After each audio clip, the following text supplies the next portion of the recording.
Hello, welcome to Verbling.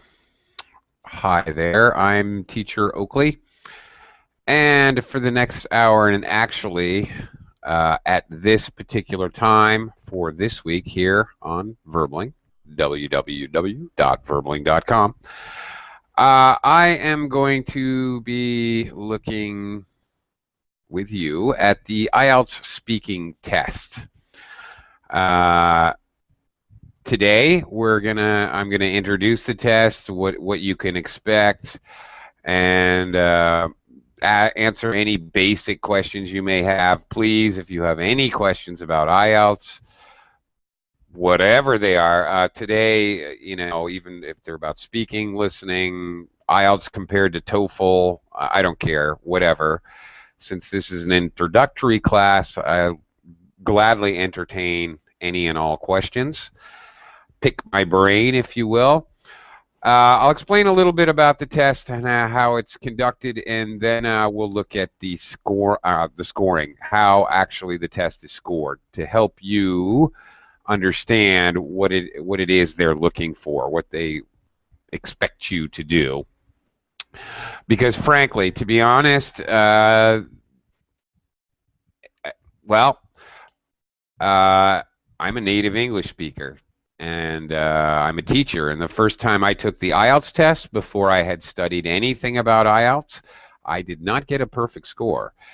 So I can vouch for the fact that the score you get on this test is not completely all about your English speaking skill, your English abilities, listening, writing, reading. Yes, a large percentage of it is, but there's a nice big chunk that is learning how to take the test and what is expected from you on the test. What do they want you to do? Okay, hello, Mauro. How are you today? Hello, morning. Well, very well, good. Thank you. And Morning. you? Oh, I'm good. I'm good. I'm doing okay. It's a rainy, dark, cold day here in No, the here we have 30, 34 degrees Celsius, more or less. 34. Well, at the moment, it's 10 o'clock in the morning. Well, it's hotter there than it is here, and I'm in the Philippines. It's probably 26 here, which is cold for here. No. It's like winter time. Everyone here wears long pants and a sweater. Yeah. Okay. Welcome to the class. Tony. Hello, Tony. Hi, teacher. Hi there. Tony, where are you from? I'm from Italy. Italy. Excellent. Tony, do you have any plans to take an Ielts test? I would like to take it. Okay.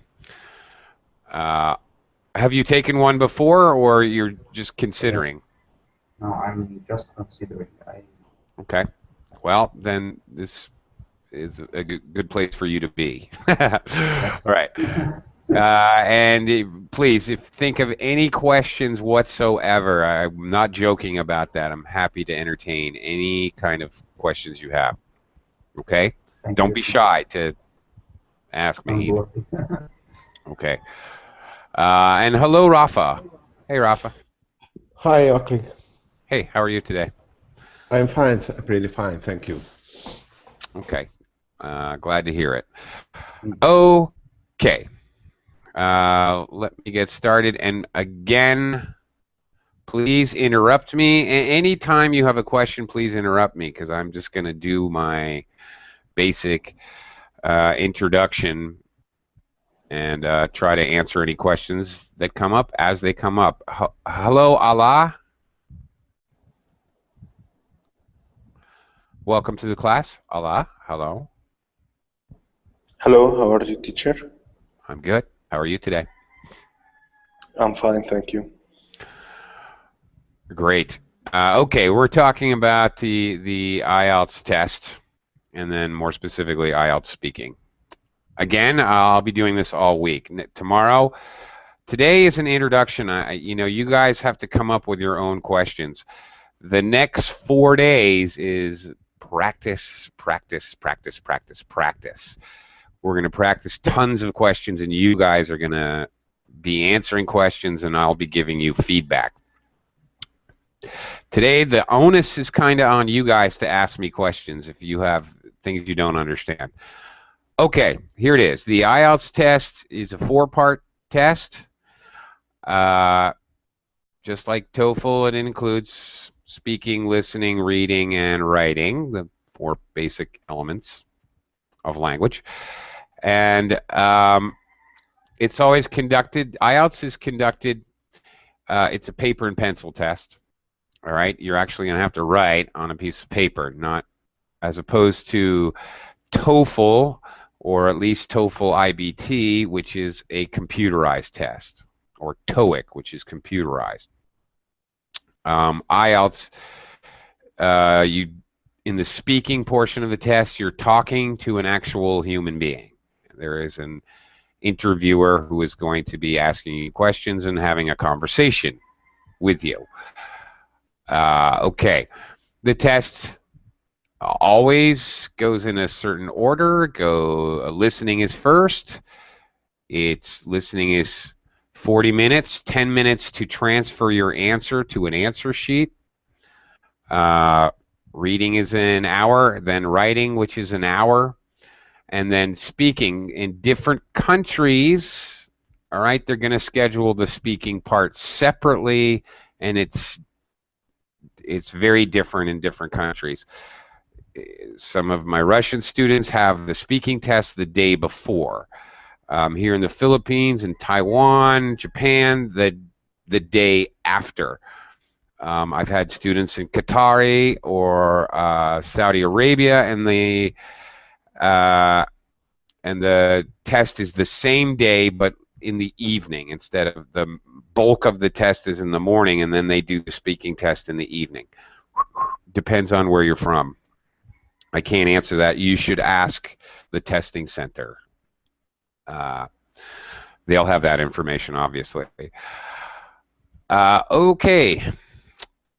All right. Now, we're going to concentrate on the speaking test and what you can expect in that. Speaking test, you walk into a little room. Your speaking test will be recorded. Your interviewer will probably stand up and shake your hand, introduce himself, introduce yourself, get a little bit comfortable. He may ask you to repeat the introduction so he can record it. He's going to introduce himself, ask for your identification, make sure you have your ID, passport, make sure you have your receipt for Ielts so that he needs the numbers. You're issued an identification number in Ielts. He's going to need that. Once you get situated, the test begins. Once the recording begins, the whole test takes about 13 minutes, give or take a couple minutes. It's not long and grueling. It's relatively short. That being the case, the whole idea is you have to cram a lot of information and a lot of your English ability into this very short 13-minute space. All right, and believe me, it's the Ielts interviewer's job to get you to do that. And by that I mean a diversity of vocabulary, phrasing, a diversity of grammar structures, sentence structures, all the verb tenses, simple sentences and compound complex sentences. All of this using adjective descriptors like relative clauses, infinitives and gerunds. All of this. They want to see as much evidence of the wideness of your English speaking ability that they can cram into that 13 minutes. Okay. A word about your interviewer. wow, they come in all shapes and sizes and temperaments. You could get lucky and get a very friendly interviewer who will give you sort of body language signals to help you out, the head nods, you know, a little lift of the eyebrows, maybe even a gesture like this. Oh, come on, I need more, speak more. Or you could get a statue, which you don't want. It's true. There's one, It's the better one by anything. A statue. there is one. Boy, I kind of hope she's not watching this. There is one interviewer. The same ones up here in the same country. So I'm actually familiar with some of these interviewers from, you know, my students here in the Philippines where I am. There's this one lady. She's from Hong Kong. Oh yeah, your interviewers will be English speaking, obviously, but they could be Canadian, British, Australian. There's a one lady here in the Philippines, and she's from Hong Kong. She's like the Iron Lady, we call her, because she's like a statue. She doesn't smile ever. She never shows any emotion, and it appears that she's going to stab you in the heart with a knife at every second. She scowls. She looks at you like that with a mean face. So don't let that throw you, because you could end up with any kind of interviewer. They may be subtly helpful or completely unhelpful. They're not supposed to help you. They're really not. They're supposed to be like this woman from Hong Kong. She's a consummate professional. They're not supposed to give you clues as to how you're doing. But most of them do, because they want you to do well, because they're human and they're basically, you know, not evil. Okay. Here's what happens. All right, you're sitting there and you start.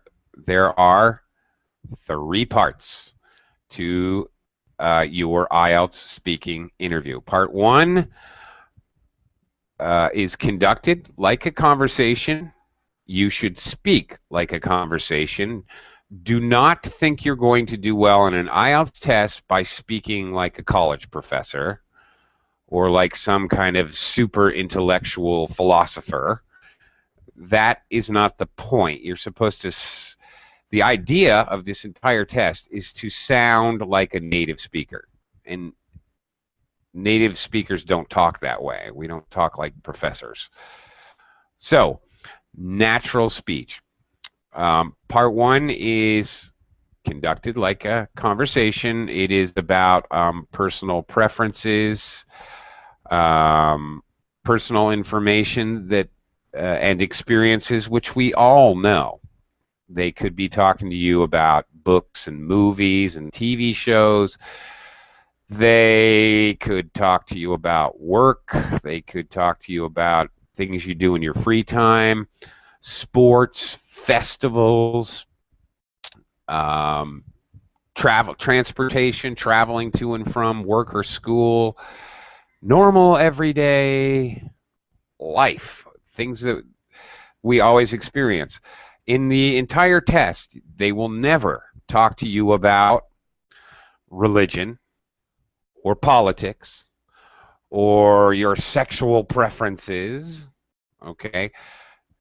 Never. If you want to talk about them, that's completely up to you. If somehow it fits in the conversation, that's your prerogative, that's your choice. But no questions on the test have anything to do with these, you know, obviously, clearly controversial topics that could cause people to get emotional or something. Nobody wants that.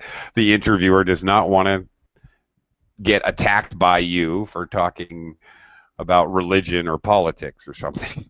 Okay? So, nothing like that. Everyday life topics. Okay. All right. Part 1, 5 or 6 minutes of conversation. There are definitely types of questions which you should be aware of. kinds questions. What kinds of books do you like? For example, what types of food do you like? That's a very normal question. Another very normal type question, what do you like about your job? What do you dislike about your job? Like and dislike questions. Brief description questions, possibly. Tell me a little bit about your hometown. All right.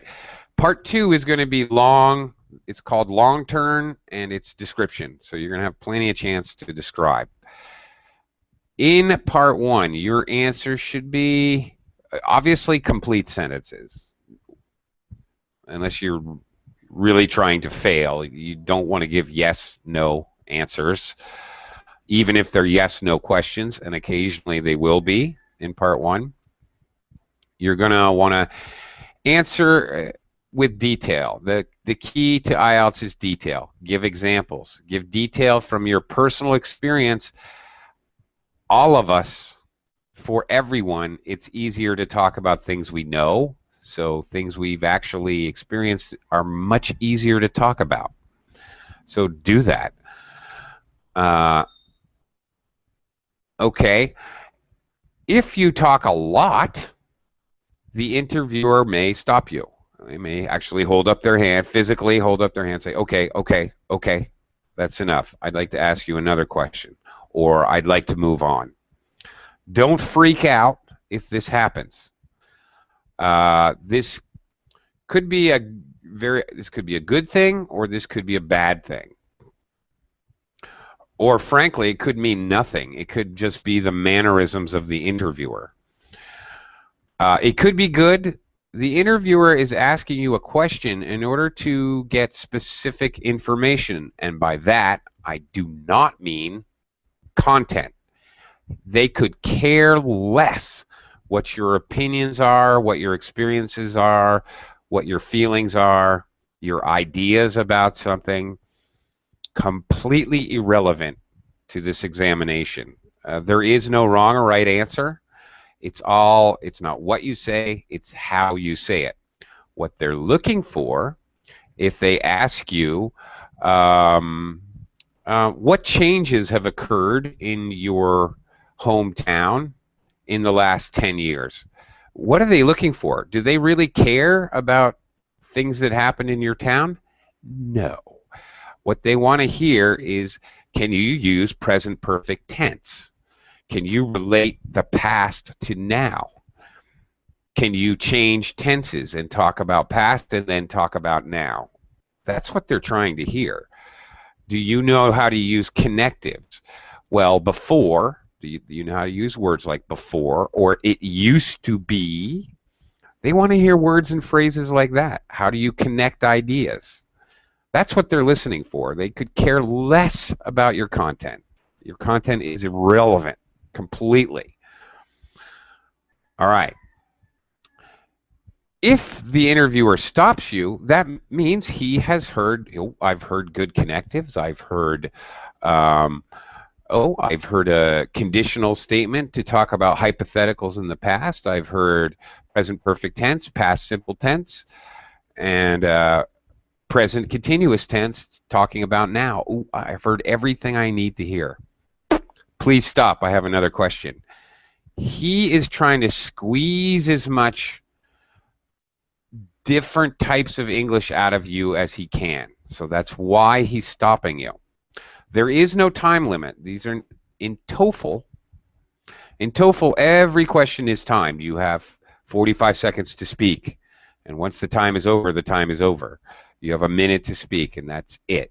In IELTS, nothing is specifically timed except question 2, which is 2 minutes. The whole rest of the test, the other 11 minutes of the test, are not timed. Okay, if he stops you, maybe he's heard everything, you've done everything right. Maybe that's his style, and there are 1 or 2 interviewers I've heard about who just want to keep asking questions. They want little pieces. Oh, I want to hear present perfect tense. He asks a question. As soon as he hears you use present perfect tense, he wants another question. All right? That is an interviewer style, and that has nothing to do with how you're doing on the test. So be aware of that. You may have an interviewer who stops you over and over and over again. Please don't let that throw you off and annoy you. It can be annoying, frankly. It may just be their style. The third reason is that you keep on repeating yourself like that. You're not actually getting anywhere. And so they want to you're way off track. They want to get you back on track. All right, in which case that he's stopping you because you're really messing it up, and he wants you to stop killing yourself on your score. Okay. All right. Part 1. 2 to 4 sentences on an answer is good, perfectly acceptable. You're having a conversation, so it's okay to do that. There will always be in part 1, they will either say, are you a student or do you work? And then there will be questions about school or work. Or they will ask you, tell me about where you live. Now that could be tell me about your neighborhood, tell me about your city, tell me about the area where you live, tell me about your hometown, tell me about your apartment. All of those, where you live. Either your work study or where you live is going to be in part 1 every time. The other topic, or maybe 2 topics, you have no idea. There's a list of like 250 possible topics. Could be holidays, could be food, could be music, could be transportation, travel, you don't know. Okay, moving on to part 2. Part 2 is long description. You have 2 minutes. Okay, what they're going to do, they're going to give you a card. Or in some cases, actually it's different. Some places it's a laminated card. Sometimes it's a list of questions, and they'll say, here, I want you to do question, look at number 46. Different places it's slightly different. Okay, they're going to have a kind of a question for you. A basic description question. It'll either say describe blah blah blah, or tell me about blah blah blah. It's description. Either way, anywhere around it. You may have to describe an object, an actual physical thing. For example, describe a toy you remember as a child. Describe your favorite possession. Describe something you use every day. Okay, could be something, could be a person. Describe a person you really admire. Okay, Rafa, take care. It could be describe a famous person. It could be describe a place you went on vacation. Your favorite place to go if you want to have a quiet moment. Your favorite park. Describe a park. Okay.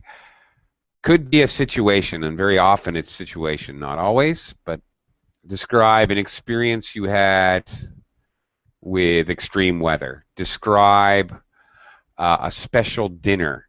Describe a meeting that you attended. Anything. Your little card or piece of paper is going to have the main question. Describe a meeting that you recently attended. And then it's going to have little bullet points. All right. Who was at the meeting? What was the meeting about? Was it a good meeting or a bad meeting? Notice very carefully what tense are these questions, are these bullet points and the question. You need to follow the tense of the questions. Actually, throughout the entire speaking test, follow the tense of the questions, because that's the reason they're asking you in past tense is they want to hear you use past tense. Okay, so you follow along the card, you answer all the parts of it. Don't forget the last part. That's usually the most important part. It usually involves some kind of complex idea where you're going to have to use abstract language. which is something they want to hear in part two. Abstract adjectives, for example. I felt really scared. I was terrified. Okay, ideas, not blue, green, large, small, description adjectives of physical things. They want to hear a little abstract speaking. Okay, they're going to give you the card. They say, all right, you have 1 minute to make notes. They're going to give you paper. You have a pencil. You should bring a pencil with you, 2 of them, and maybe an eraser. They're going to give you 1 minute to make notes. You should use that minute and make notes, please. Even I, taking the test, I'm going to make notes. Simply maybe keywords I want to use, maybe just a little bit to get my brain flowing. All right? A minute goes by very fast when it's preparation time. After the minute, he'll say, please begin speaking. Now you need to speak for 1 minute to 2 minutes. Forget the 1 minute. You need to speak for 2 minutes. You will lose points if you speak for a minute and a half. So why risk losing points? Try to make him stop you in part 2. Try to make sure the interviewer has to stop you. Okay, that's enough. Thank you. Then the interviewer will ask you 1 or 2 really simple, stupid questions. You don't even really I don't even know why they bother. They're usually really stupid, easy questions. I have no idea. Very simple things. Oh, you describe a trip that you took. The follow-up question may be, oh, would you go back there again? Oh, really? Oh, I'd love to go back there again. Okay, and would you recommend this to others? Oh, absolutely. You don't really need a long answer. It's just, I don't know. Don't worry about that part. It's the 2 minutes you have to worry about. Then, part 3, the last part of the test, is the opinion question. Again, this is going to be, okay, part 1 is 4 to 5 minutes. Part 2 clearly is going to take a little more than 3 minutes. 3 to 4 minutes, and the part 3 is 5 to 6 minutes. Okay. Opinion questions. More complicated. You need to have good structure. You need to show that you can paraphrase the question. Give supporting reasons why you think what you think, why you have that opinion. Supporting sentences. Not necessary, but nice if you can show that you know how to use a summary or concluding sentence. Clearly, you're going to be speaking more than part 1, all right? Ideally, maybe introduction sentence, reason 1, example. Reason 2, example. Concluding sentence. That's 6 sentences. All right, that's basically what you're trying to do. The topics will relate, sometimes bizarrely, the topics will relate to part 2. And actually, my most recent Ielts student who took the test, his part 3 questions did not relate to part 2. I am not sure what's going on.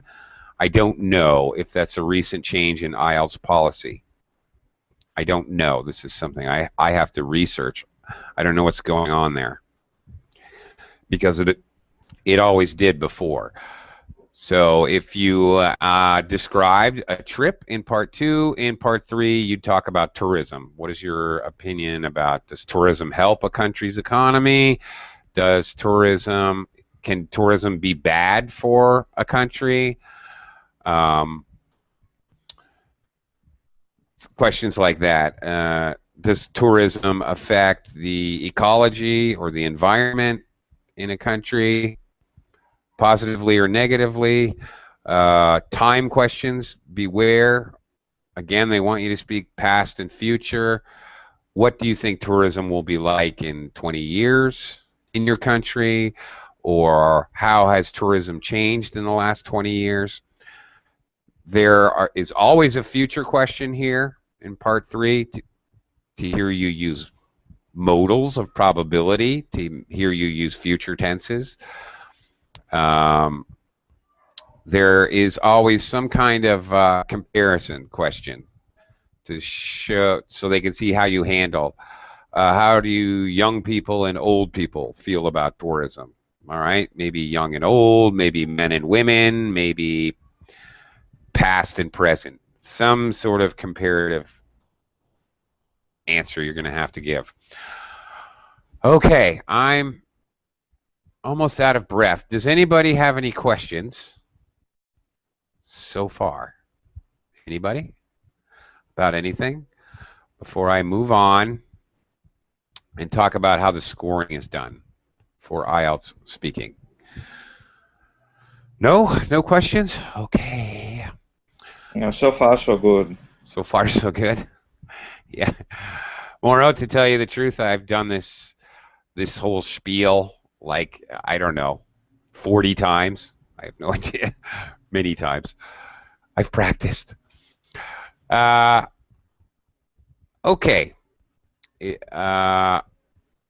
Let's talk about the scoring. All right, I'm going to do a screen share here with you, and if you haven't downloaded this from the Verbling site, you really should, because I encourage everyone who's preparing for the IELTS exam to occasionally refer back to this, so you know what your objectives are, what you're trying to do. The entire test is scored on what they call band scores. Okay, you have band 0 to 9. 9 is perfect.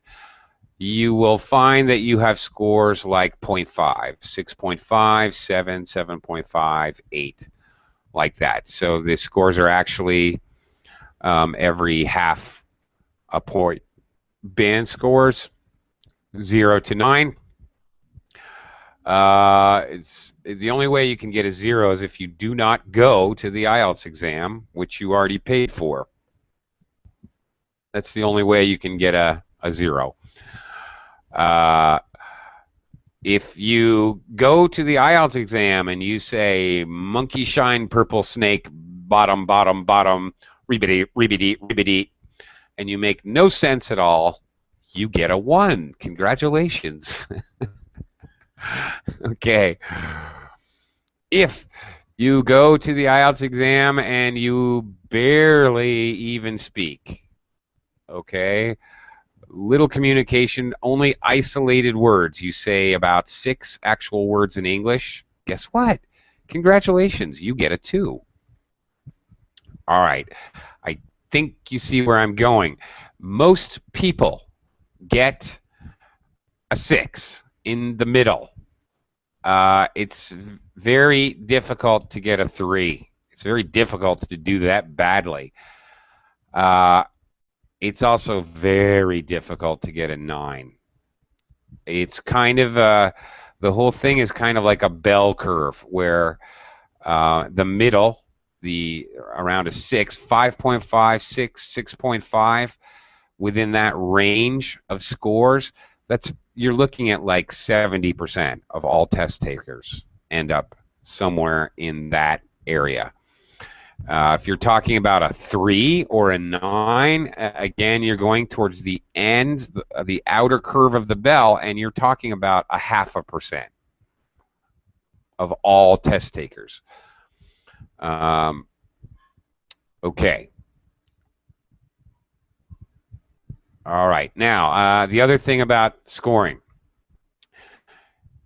All right, we're going to look at specific speaking band descriptors here in a second. You are going to also get, you'll get a listening score, speaking score, writing score, reading score, and then you'll get an overall score. That is those 4 scores averaged together. Good news and bad news. When you look at these descriptors, you get your scores in each of these areas, all right, which I'm going to share with you now, and then they are averaged together and rounded down. All right, so if you get a 7.74, you actually get a 7.5. They're rounded down to the nearest half point. Bad news for you. The good news is your overall score is rounded up, which is the average of the 4 disciplines.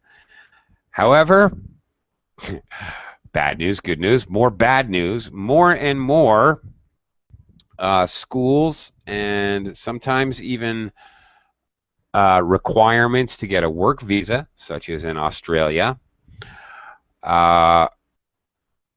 and universities like graduate schools require a certain score in each of the 4 areas. So the fact that they round up for your overall score doesn't really do anybody any good anymore. It used to be just a few years ago. Nobody cared about anything but the overall score. But whatever purpose you have in taking the Ielts test, you need to find out what exactly is required, what band score, and they need a certain specific band score in each discipline. More and more that seems to be the trend. All right, in speaking, there are 4 areas they are looking for. They are scoring you in. Fluency and coherence. Briefly, fluency and coherence. Fluency here does not have to do with pronunciation. That's a separate area. Fluency has to do with your flow. Well, fluent. Do you have pauses? They're very concerned here with hesitation, repetition, self-correction. Okay, do you speak in a fluent manner? Do you continue to speak, or do you have long pauses? Do you use lots of filler like okay? Coherence has more to do with actually what you're saying, the words. Do you use transition words and phrases, or sometimes called discourse markers, sometimes called signal words and phrases, to connect ideas in your speech as you're speaking? Okay, do you use phrases like, in my opinion, well, the way I see it, to give an opinion, or in conclusion, or to summarize, to conclude, or first of all, I think, secondly, for example, these sorts of transition words are very, very important as far as Ielts is concerned. They're definitely listening for these things. Okay, the second area, and by the way, there are 4 areas. Each area is 25% of your overall speaking score. Lexical Resource is a fancy pants way to say vocabulary. Okay, we're going to come back to that in a second. Grammatical range and accuracy, fancy way to say sentence structure. And grammar, okay, pretty simple. Pronunciation is very simple. Pronunciation, okay, does not include hesitation and all that. That's in their fluency. So pronunciation consists of word syllable stress. Where's the stress on words? Obviously pronouncing phonetic sounds in English, obviously, and intonation. Okay, so that's here you'll see pronunciation features. It's talking about all of those things. Pronunciation is fairly simple to talk about. Way down at the bottom, well, speech is often unintelligible. Okay. Somewhere in the middle, or where are we? 4, I believe. Yeah, okay. Attempts to control features, lapses, mispronunciations are frequent, causes difficulty for the listener. How much does the person scoring your test have to concentrate to understand you? In other words, if they cannot understand entire phrases you're using, then that's going to be 4 or 5. Okay. Up here at 6, can be understood throughout. Mispronunciation of individual words or sounds reduces clarity at times. Let's say, for example, you mix up R's and L's, or let's say you have problems with the TH sound. This is where you're going to land, all right? I can understand you, but you have repeated errors with one phonetic sound. Okay. You can still end up with around a 6. All right. Way up here at 9, all right, it's effortless to understand. Basically, up here at 9, you sound like a native speaker. Down here at 8, easy to understand, but L1, that's language 1, accent has a small effect on understanding. Very occasionally has some kind of a lapse, maybe with a stress of a syllable in a big word or something like that. Uses a wide range of pronunciation features. Okay. What are pronunciation features? Reduce speech, contractions, things like negative modals, can't, won't, don't, hasn't, couldn't. Reduce speech. I'm gonna go to Italy one of these days, instead of saying I'm going to Italy one of these days. All right? And this goes back to what I said very early in the class. They want you to sound like a native speaker. So saying I'm gonna go to Italy one of these days and reducing pronunciation, not dictionary pronunciation, that is actually the difference between a 9 and a 7.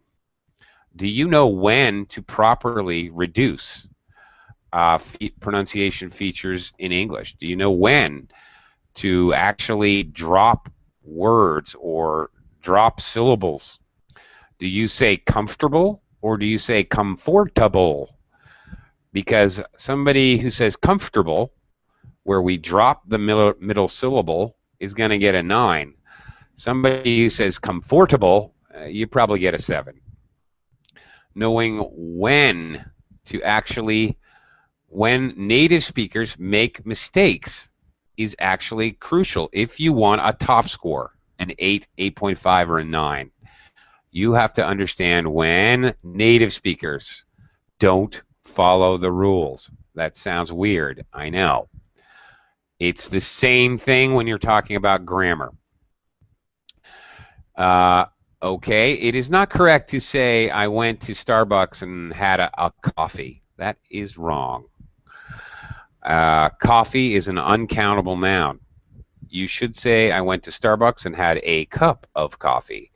However, guess what?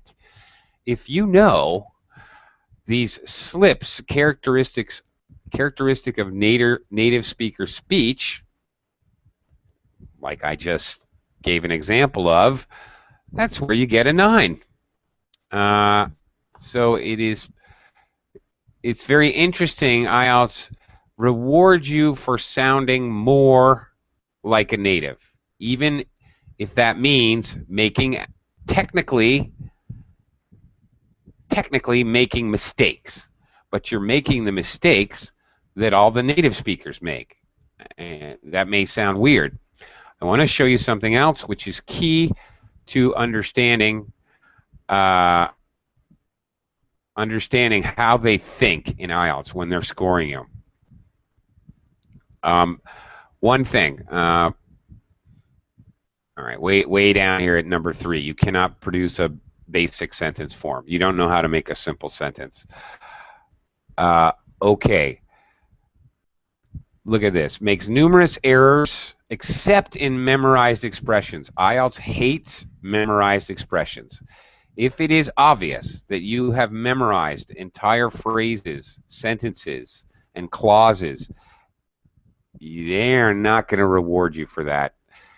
This is where you may speak perfectly, but if it is obvious that your material that you're speaking doesn't exactly match the question and you are clearly just talking memorized information, guess what? You get a 3. Very bad.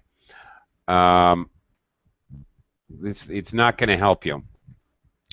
Now, I mentioned paraphrasing, where you basically reorder a question into your response. You answer with a phrase based on the question, maybe changing the word order, maybe using synonyms, vocabulary, other words with the same meaning.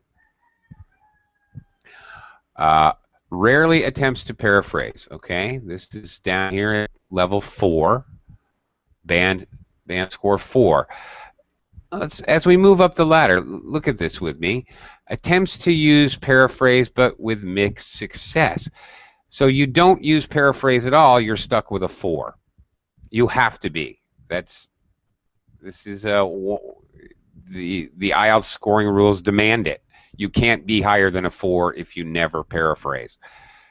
If you attempt to use paraphrase, but you do it badly, you move up to a 5. This, and then up in 6, generally paraphrases successfully. This kind of idea is consistent throughout the IELTS scoring. The whole scoring, how they score. In other words, a very important point I want to make is if you don't do something because you're afraid or you don't know how, well, you're going to get a lower score. If you try to do it, even though you fail miserably, even though you make mistakes, they'll give you an entire band score. They'll raise you from a 4 to a 5. Even if you're, it is very much conceivable. It is extremely possible for someone to speak in purely perfect English, simple sentences, but with memorized language and only simple sentences, and they never try to do compound or complex sentences. They use very simple vocabulary, technically 100% perfect English, and you would get a 3, because this is not the way English speakers talk. It is completely conceivable to have a somewhat muddled, with plenty of mistakes of vocabulary, errors in paraphrasing, or small errors in trying to speak a bigger word with a wrong syllable stress, and get a 5. And you may think you sound terrible. But the idea here, which I'm trying to get across, is that IELTS will reward you for trying, for just trying to do it. Here we are, level 5. Okay. Where is it? Where was I in grammar here? All right. Uses a limited range of more complex structures, but they usually contain errors. But up here at 6, makes frequent mistakes, makes more mistakes, but you're making more complex structures. You can make more mistakes on the test and get a higher score. All right, I know I'm beating a dead horse. I know I'm really kind of beating this idea. But that's basically how you get from a 4 up to a 7, by trying to do more complicated things. And then your rise from a 7 to a 9, all right, for example, here in vocabulary,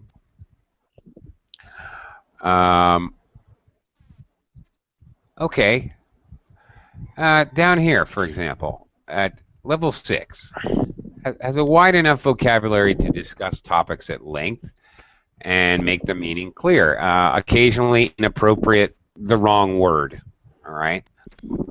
Okay, great. Now, you bounce up a band score to 7 if you're willing to try to use less common and idiomatic vocabulary. Shows some awareness of style and collocation. All right, words go together. You still make mistakes, but you're trying to do it. Okay.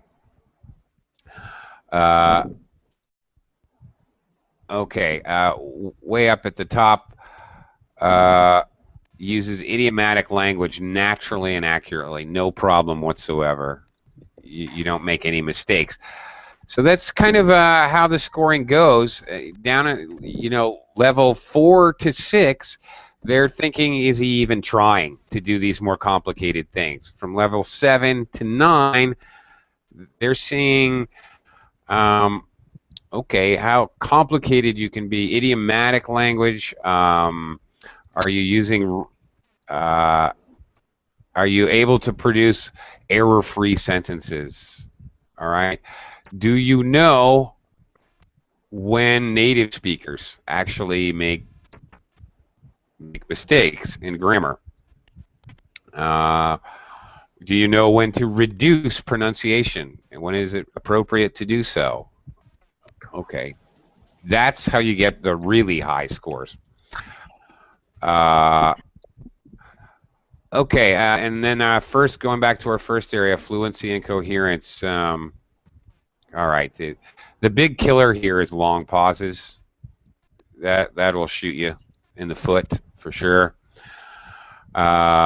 Link sentences, this is the cohesion, first of all. Secondly, moreover, to add on a point, this is very important. Pauses, slow speaking, frequent repetition, not good.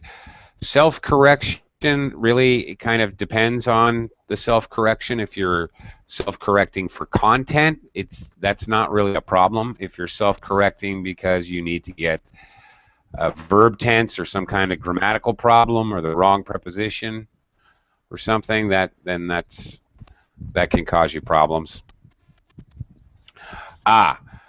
Repetition, and not only in speaking, also in writing. Try to avoid repeating the same word over and over and over, and that can mean any kind of noun or verb related to the topic. That can also mean connectives. I once had a student who was a very good speaker, actually, but they had a little problem. They used the connective moreover, over and over and over again. And here it is, may overuse certain connectives and discourse markers. And even though she was really a high-level speaker, she kept getting a 5 on her IELTS. I kept telling her, it's a very simple problem to correct. You've got to stop saying moreover to introduce every single additional idea you have. This is going to kill you, and it does. You see, these certain descriptors. They just stick you in this area. She was unable to. Get over this use of certain connectives.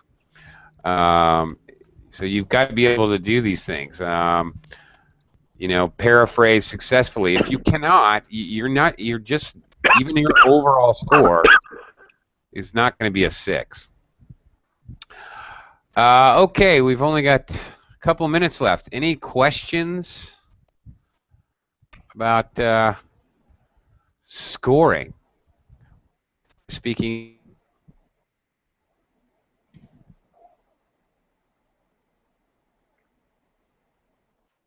test. Are you scared now? Do you not want to take the test?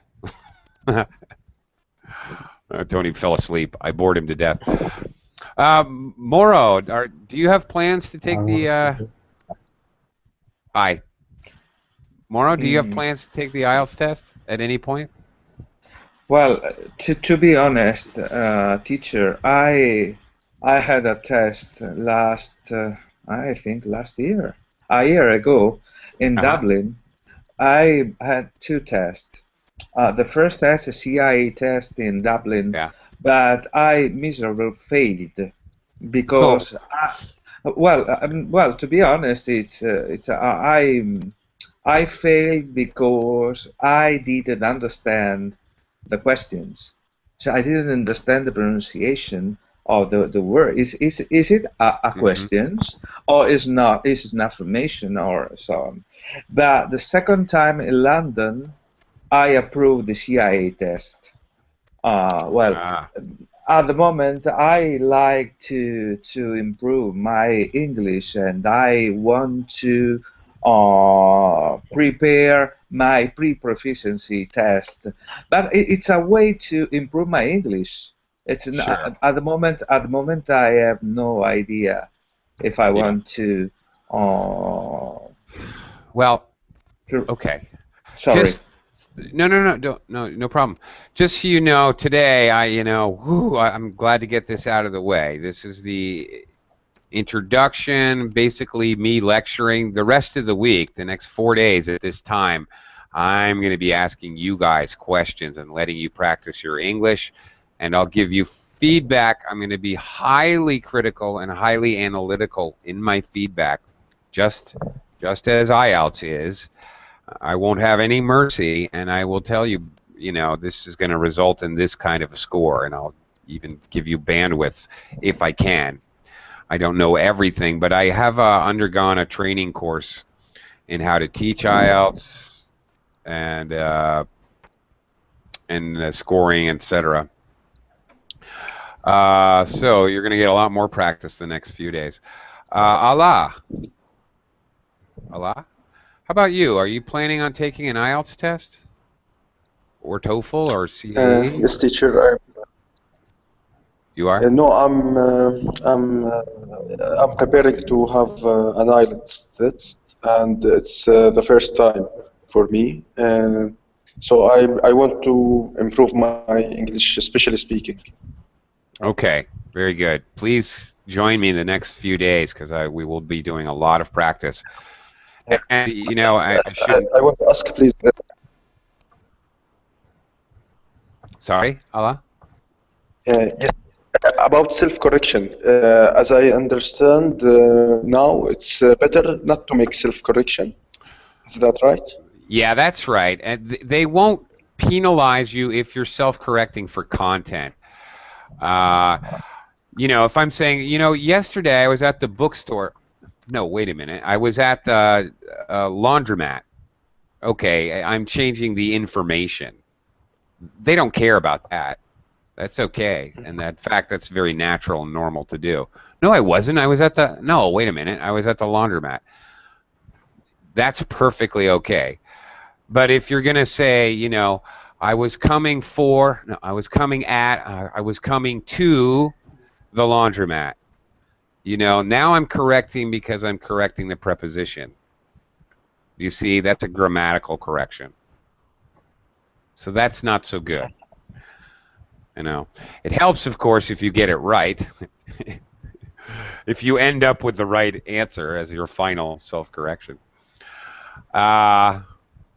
Okay. Anyway, I hope you guys can join me over the course of the next week because we're going to be doing lots of practice. I have to go now. I've got another class which I'm already late for. Okay. Bye, everybody. Bye, everyone.